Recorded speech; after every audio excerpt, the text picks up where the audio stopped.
Ted King! So, nearing the top of a climb. Guy going to pass me in a minute because he's been chasing me like he thinks he's Lance Armstrong. So you're getting coming over my shoulder.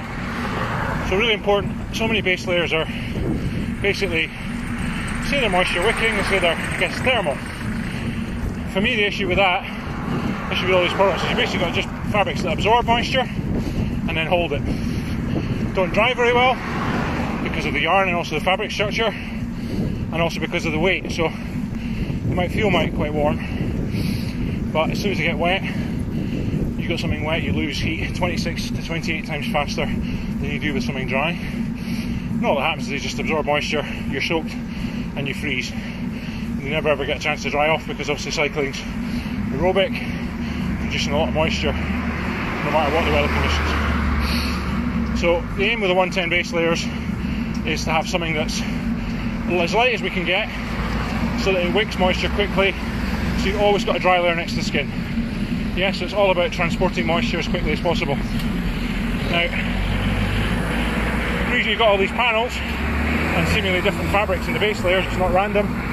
The reason is we're looking at where you sweat on the body, so where the sweat glands are located. Sweat's a major way of losing heat, losing excess heat. So I'm producing nearly 350 watts just now. Now your body's 25% efficient, which means that I'm losing another 1200 watts through lost heat, which you can see probably with sweat on my face. Mostly that's through sweating, also through ventilation, but I'm climbing just now, so ventilation's very low because the wind speed's low. So basically it's evaporation from sweat, which takes away a lot of heat.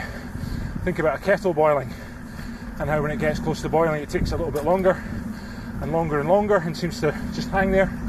That's due to the change from liquid to gas, which takes a lot of energy, so from water to steam, and that's what allows sweat to be a great way of losing heat, because that happens with body heat and then also with a little bit of wind speed. Now, what we do then is, fabrics on the base layers are very light, with some structure in them to stay off your skin, very high wicking yarn so they dry quickly, move moisture all about the base layer as quickly as possible from areas you sweat to other areas, so that it can dry faster. And then what you'll also see is panels that are lighter fabrics.